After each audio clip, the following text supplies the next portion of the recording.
just an accident that happened.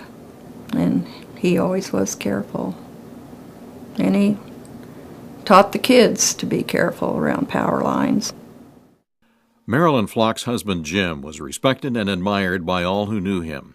A devoted husband, father, and grandfather, Central Illinois farmer, champion in the livestock show ring, and teacher to countless youth as a 4-H club leader, Jim touched thousands of lives. Jim and Marilyn raised 3 sons who are following in their father's footsteps. Jim was always willing to help others, whether it was preparing a steer for state fair judging, setting up for a 4-H club fundraiser, or helping a neighbor in the field. In fact, he was operating a large sprayer for another landowner when a tragic electrical accident claimed his life. Nobody really knows what happened. He was sitting close to a power line, and somehow the arms came in contact with that line and blew the tires out. We don't know what happened. He was electrocuted at some point. When the sprayer arms came in contact with the power line, at that point Jim was safe in the cab. But when he climbed out and stepped off the metal ladder, his body became the path to the ground for the electricity, creating deadly current flow.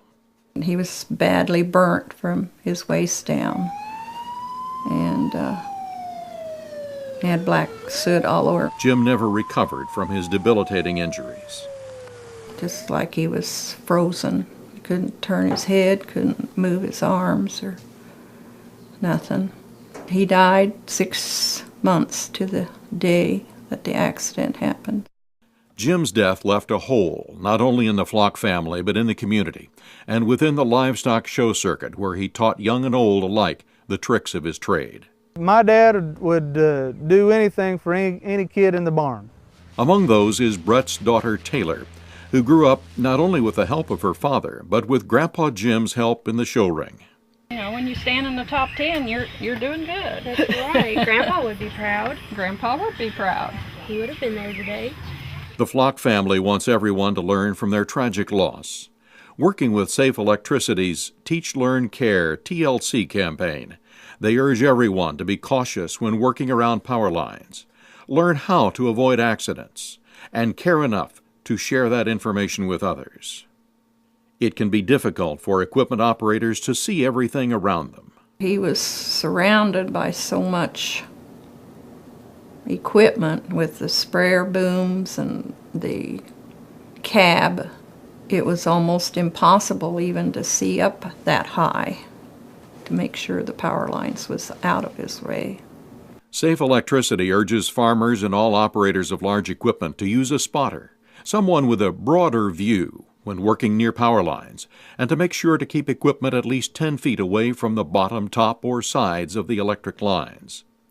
If your equipment does make contact with a power line, it's safest to stay in the cab until the lines are de-energized. Try to phone someone if you have a cell phone with you to come and get a hold of the electric company to make sure the wires are dead before you ever leave the cab of the sprayer or vehicle. Only in the event of fire should you consider getting off. Then you must jump free of the vehicle, land with feet together to prevent current flow, and hop away. It's always safest to stay on the equipment if you can. The Flock family knows it's best to avoid that scenario altogether, to keep equipment away from power lines. Maintaining Jim's legacy of teaching others, they want everyone to learn about electrical safety.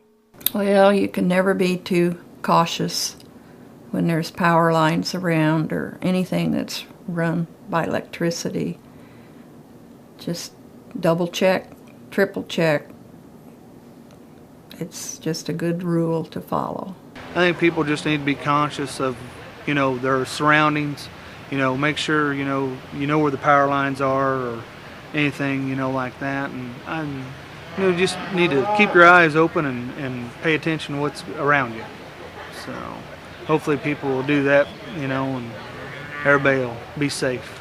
I lost my father through electricity, but I've learned a lot about electricity since then. And, I stress this to my children, my wife, my family. I mean, we talk about it you know, not on a everyday occasion, but on a regular basis, and try to just bring more knowledge to my kids about it.